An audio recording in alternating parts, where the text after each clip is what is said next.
घटनामा छुरा प्रहारबाट दुईजना होनार यो चाहिँ दाजुभाइकै ज्यान उपचार क्रममा बिएनबी हस्पिटलमा ज्यान गएको अवस्था छ। भनेपछि यो घटनामा कोही छोरी मान्छे पनि संलग्न छ भन्ने कुरा हो 100%। सो हेलो गाइज, म हुँ प्रशान्त र इन्ट्रो त हेरिहाल्नुभयो।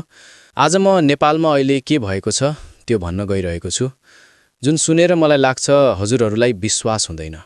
किनकि जुन कुरा सोच्दा नै मनमा डर लाग्छ त्यो कुरा मानिसहरूले गरेका छन्। र किन गरेका होला सुन्नुभयो भने झन् तपाईहरू पागल हुनुभयो जस्तो लाग्न सक्छ। यो घटना हिजोको हो, जुनमा फोन गर्ने क्रममा गलत नम्बरमा फोन लागेको थियो र त्यति बेला किन फोन आनिस् भनेर त्यसै उनीहरूको कलमा निकै ठुलो झगडा भएको थियो र दुईजनाले नै भेटेर कुरा गरौँ अनि झगडा मिलाउँ भन्ने जस्तो कुरा गरेर उनीहरूले पाटनमा भेट्ने कुरा गरेका थिए।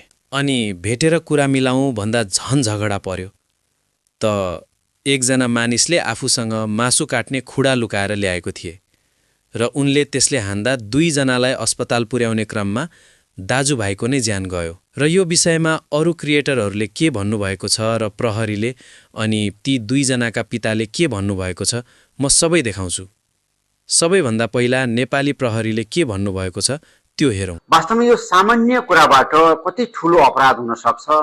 आवेग गुमाउँदाखेरि चाहिँ मान्छेले आफ्नो रिस शान्त गर्न नसक्दाखेरि अनि कति ठुलो अपराध हुन सक्छ भन्ने कुराहरू यो दुईवटा अपरिचित युवाहरू जुन झडपमा उत्रिए र छुराप्पा प्रहारबाट दाजुलाई जोगाउँदाखेरि भाइसम्मको ज्यान जाने अवस्था आयो, त्यसबाट पनि हामीले चाहिँ देख्न सक्छौँ, अनुभूति गर्न सक्छौँ। यो बिल्कुल दुई पक्षबीच एउटा फोनमा मिस्टेक कल गयो, मिस्टेकली कल जाँदाखेरि फोनमा विवाद भयो अनि गाली गलौजमा उत्रिए अनि त्यो मृतक नेमाङ दाजुभाइ आफ्नो दुईटा साथीसहित दिनभरि मङ्गलबजारमै घुमिरहेको अवस्थाहरू थियो।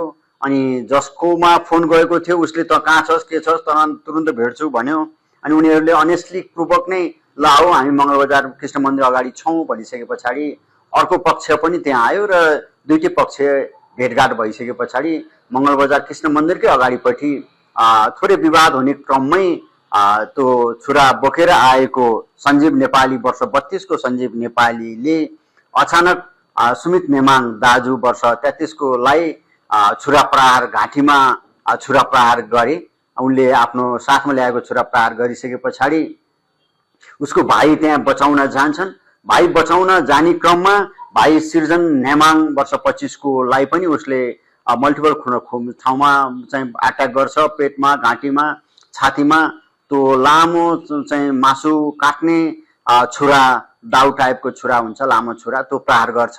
दुईटै भाइहरू घटनास्थलमा ढल्छन् अनि तत्काल प्रहरीलाई खबर गरिसके पछाडि विदिन 3 मिनट भित्रमै हाम्रो नजिकको प्रहरी टोली त्यहाँ पुग्छ र हामीले चारैपट्टिबाट प्रहरी टोली परिचालन गर्छौँ। प्रहरी निरीक्षकले के भन्नुभयो त्यो त तपाईहरूले सुनिहाल्नुभयो, तर प्रहरीको विपरीत ती दुईजनाका बुबाले भने अर्कै कुरा भन्नुभएको छ। उहाँका अनुसार यो सबै गेम खेलहरूका कारणले भएको हो जस्तो कुरा गर्नुभएको छ।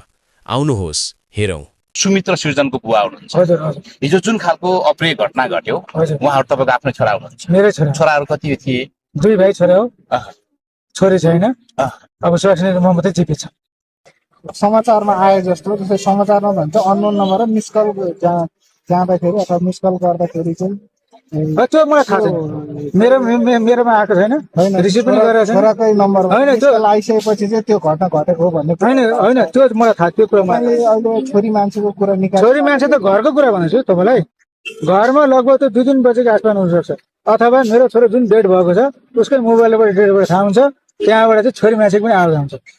सबैको त नेपाल प्रहरीले भयो, नेपाल सबै त्यो डिटेल थाहा हुन्छ। छोरी मान्छेको आवाज आउँछ होइन, छोरी मान्छे डिस्कस भएको। भनेपछि यो घटनामा कोही छोरी मान्छे पनि संलग्न छ भन्ने कुरा हो 100%। मैले त मेरो कानै कहीँ के अरे डिस्टर्ब गर्यो होइन, कहाँ अप्ठ्यारो पर्यो होइन, त्यो भयो भने अलग कुरा हो।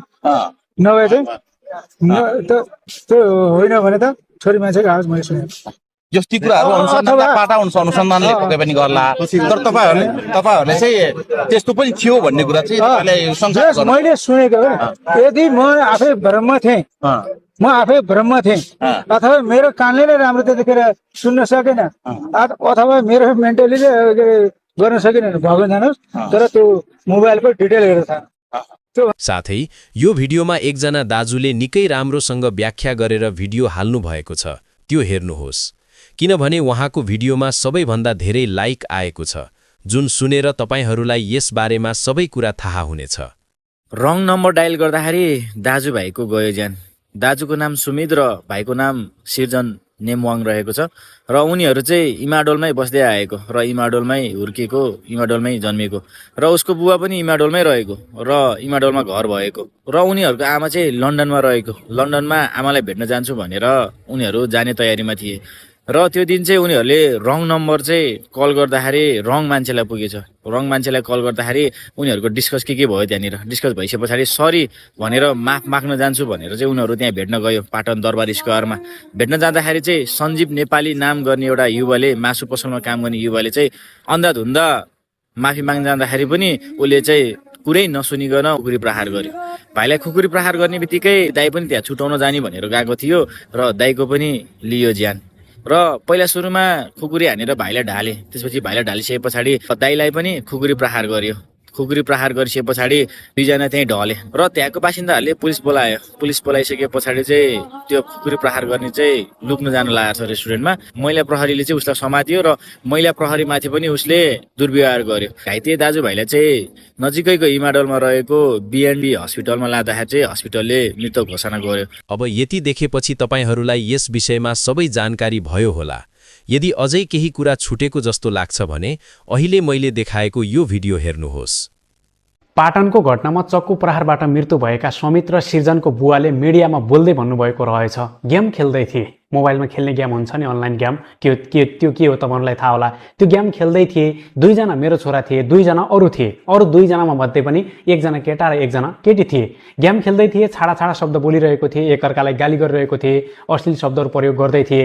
बिचमा म ढोकाबाट निस्किँदै गर्दा एउटा केटीको आवाज पनि आएको थियो अनि त्यसको केही समयपछि दुई छोरा घरबाट निस्किएको थिए।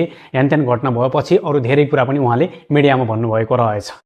अब यो हेर्दै गर्दा, यो सुन्दै गर्दा उहाँको कुरा सुन्यो भने के लाग्छ भन्दा पबजी हो या फ्री फायर, अनलाइन गेम खेल्दै गर्दा एकअर्कामा भनाभन पर्यो र त्यो दुई अगेनेस्टमा भएको दुईजना चाहिँ जुन सञ्जीव नेपाली जुन चक्कु प्रहार गर्ने व्यक्ति र त्यो केटीको सम्बन्ध रहेछ र त्यो केटीलाई त्यो दुई भाइले चाहिँ अश्लील गाली गरे अथवा छाडा शब्द बोलेकै कारण त्यही गेमबाटै विवाद फैलिएर चक्कु प्रहार भएको हो कि भन्ने अर्को शङ्का पनि आएको छ, आशंका पलाएको छ। होइन भने रङ नम्बर डायल भएकै कारण कसैले चक्कु प्रहार गरेर दुई भाइको एकैपटक ज्यान लिन्छ होला त। यति भन्दै म यो भिडियो अन्त्य गर्न चाहन्छु। हजुरहरूलाई पनि कसैले फोनमा केही भन्यो भने रिसको झोकमा झगडा गर्न जाने होइन, बरु प्रहरीलाई लिएर जानुहोला। कृपया यस्तो सानो कुरामा अहम, इगो राख्ने काम नगरौँ। उनीहरूको पनि बुबा आमा हुनुहुन्छ भन्ने कुरा सोचौँ। यति भन्दै यो भिडियो यहीँ टुङ्ग्याउँछु।